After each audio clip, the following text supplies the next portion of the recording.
Hello student, welcome to my channel at the rate Tonu sir. फिर आज हम class 10 के वीवीआई क्वेश्चन जो एग्जाम में आने की संभावना ज़्यादा है बाबू, हम वही प्रश्न को डाल रहे हैं। आइए डायरेक्ट हम लोग प्रश्न पर विचार करें। 3 लगातार प्राकृत संख्याओं के वर्गों का योग 110 है तो संख्याएं निकालें। प्राकृतिक संख्या को देख से अनंत तक होती है, ये तब लोग को पता है। तो 3 लगातार प्राकृत संख्याओं के वर्गों का वर्ग मतलब स्क्वायर 110 है तो तीनों संख्या निकालना है। तो क्या लिखेंगे, माना कि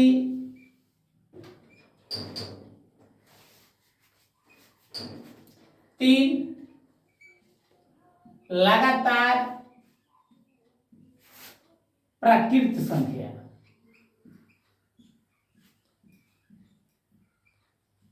माना कि 3 लगातार प्राकृत संख्या, तो एक को हम x मान लिए, दूसरा को x + 1 मान लिए और तीसरा को हम लोग x + 2 मान लिए। 3 लगातार प्राकृत संख्या, एक को हम लोग x मान लिए, दूसरा के x + 1 मान लिए और तीसरा के x + 2 मान लिए। अब आप हम लिखेंगे प्रश्न से तीनों के वर्गों का योग, वर्ग मतलब क्या होता है, स्क्वायर होता है। तो तीनों के वर्गों का योग, योग मतलब जो देखिए x का स्क्वायर,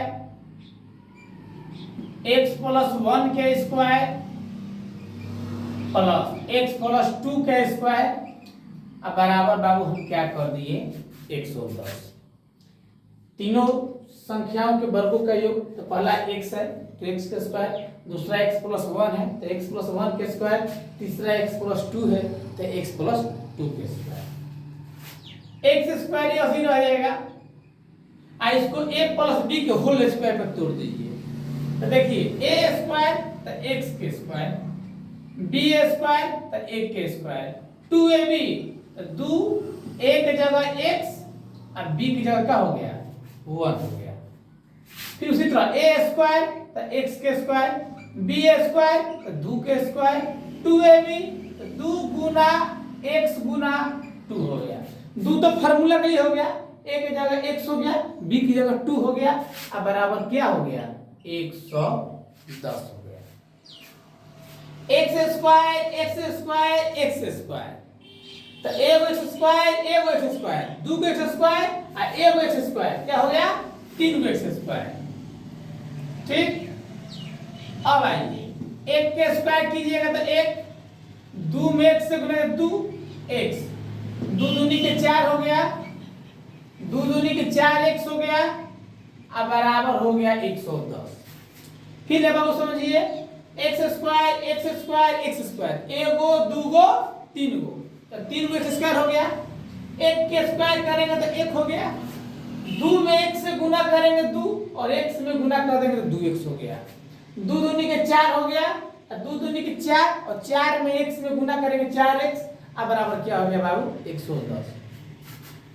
अब आइए 3x स्क्वायर, 2 गो x 4 गो x 6 गो x और 4 1 5, 4 क्या हो गया 5 हो गया, बराबर 110 है तो इधर आएगा तो -110, अब बराबर क्या हो गया बाबू 0 हो गया।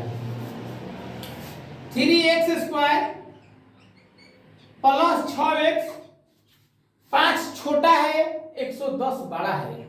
जब छोटा में से बड़ा घटता है, जब छोटा में से बड़ा घटता है तब बाबू जो चिन्ह जो होता है माइनस का होता है, ये बात हमेशा याद रखना होगा। तो ये आपका हो गया 105 अब बराबर 0। 3 इसमें भी है, 3 इसमें भी है, 3 इसमें भी है, तो हम कॉमन ले लेंगे। जब 3 कॉमन ले लेंगे, ये x स्क्वायर हो गया, 3 दूनी के 6x 2x हो गया, अब 35 यहाँ 105 हो गया, बराबर क्या हो गया 0। यहाँ पे हम कॉमन ले लिए, जब 3 कॉमन निकाल दिए तो इसमें x स्क्वायर, 3 दूनी के 6 2x, 3 से भागा तो 35 बार, बराबर हो गया 0। अब देखिए आप लोग को गुणनखंड तोड़ना होगा, 8वां में पढ़े हैं गुणनखंड, 9th में पढ़े हैं, 10th में पढ़ रहे हैं। अब गुणनखंड एकदम आसान से समझिए। जब इतना मेहनत कर दी, जब गुणखंड नहीं तोड़ने आएगा तो मैं थोड़े बन पाएगा। तो कैसे गुणखंड टूटता है, ध्यान दीजिएगा बाबू। यहाँ पर कुछ नहीं है तो एक है। देखिए हम ऐसा गुणखंड बताएंगे तो समझ में आ जाएगा। तो फर्स्ट को लास्ट से गुना कर कर मन में रख लीजिए। तो मान लीजिए कि 35 में 1 से गुना करेंगे तो 35 हो जाएगा। चिन्ह का है, माइनस का है। तो कौन ऐसा अंक है कि गुना कर देने में 35, अभी क्या माना चाहिए, माइनस में, और उसी अंक को या हम जोड़ दे या हम घटा दे।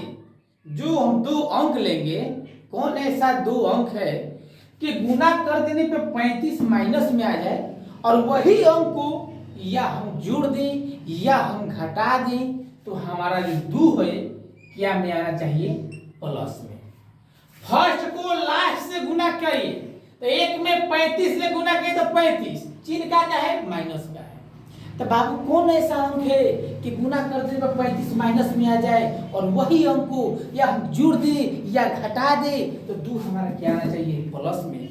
तो 7 5 क्या होता है, 35, और 7 में से 5 जाएगा तो क्या होगा, 2। 7 गुने -5 लिखेंगे बाबू, तो 7 5 35, काम आ गया माइनस में, और 7 में से 5 घटेगा तो 2 काम आएगा, प्लस में आएगा। तो कोई दिक्कत हुआ बाबू, नहीं हुआ। तो आइए तो हम क्या लिखेंगे, x square plus 7x minus 5x minus 35 बराबर क्या हो गया, 0। ना फर्स्ट को छुएंगे ना लास्ट को छुएंगे, बस बीच वाले खंड को हम तोड़ दिए। अब क्या करेंगे, x यहां भी है, x यहां भी है, ध्यान दीजिए, x यहां भी है, x यहां भी है, तो कॉमन ले लेंगे। जब x कॉमन ले लेंगे तो इसमें एगो x बच गया ना, प्लस जब x निकाल दिए तो यहाँ क्या बच गया, 7 बच गया। क्या बच गया, 7, माइनस 5 इसमें भी है, 5 इसमें भी है, कॉमन, तो क्या बच गया, x, अब माइनस माइनस प्लस, अब 5 7 क्या हो गया, 35। आइए बाबू अब हम बगल में थोड़ा विचार करते हैं। दूगो के एगो, x प्लस 7 लिख दिए और x माइनस 5 लिख दिए, अब बराबर क्या हो गया, 0। तो चूंकि x प्लस 7 बराबर 0, या x बराबर क्या हो जाएगा, प्लस 7 है तो माइनस 7, हम क्या लिख देंगे, मान्य नहीं है, मान्य नहीं है, क्योंकि प्राकृतिक संख्या माइनस में नहीं होती है, प्राकृतिक संख्या माइनस में नहीं होती है, तो इस मान्य का कोई वैल्यू नहीं है। x प्लस 7 इक्वल टू 0, तो या x बराबर प्लस 7 है तो माइनस 7, तो हमने क्या लिख दिया कि मान्य नहीं है, यानी x का वैल्यू माइनस, सॉरी प्राकृतिक संख्या माइनस में नहीं होती है। आगे की ओर, फिर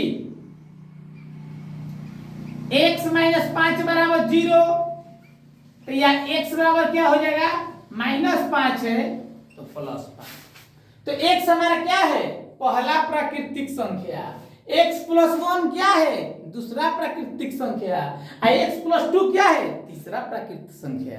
तो अब देखिए प्रथम प्राकृतिक संख्या, प्रथम प्राकृतिक संख्या, प्रथम प्राकृतिक संख्या हमने x माना, जिसका वैल्यू क्या हो गया, 5। दूसरा प्राकृतिक संख्या, दूसरा प्राकृतिक संख्या, तो हमने क्या माना है, x प्लस 1, दूसरा प्राकृतिक संख्या हम क्या माने हैं, x प्लस 1, यानी 5 प्लस 1, और 5 1 क्या हो गया, 6। तीसरा प्राकृतिक संख्या, तीसरा प्राकृतिक संख्या क्या माने हैं, x प्लस 2, यानी 5 + 2, अब 5 2 क्या हो गया 7। बाबू मैथ बनाना बड़ी बात नहीं होती है, सेटिस्फाइड करना बड़ी बात होती है। क्या प्रूफ है कि मेरा मैथ सही है? तो जांच कैसे करेंगे तो देखिए, जांच तीनों प्रकृत संख्याओं के वर्गों का योग 110 है। पहला 5 है तो 5 के स्क्वायर, दूसरा 6 है तो 6 का स्क्वायर, तीसरा 7 है तो 7 का स्क्वायर, 50 25, 6 छक्का 36, 7 7 49। अब जोड़ दीजिए, 9 6 15 5 20, हाथी लागल 2, 4 3 7 2 9 और 9 2 11। क्या बाबू सेटिस्फाइड नहीं हो गया? तो ये होती है मैथ। बना देने के बाद जब अपने आप से सेटिस्फाइड कर लीजिएगा तो किसी को दिखाने की भी जरूरत नहीं है। तो आप लोग को समझ में आ गया ना कि 5 के स्क्वायर तो 25, 6 के स्क्वायर तो 36, 7 के स्क्वायर तो 49, तीनों को जोड़ देते 110।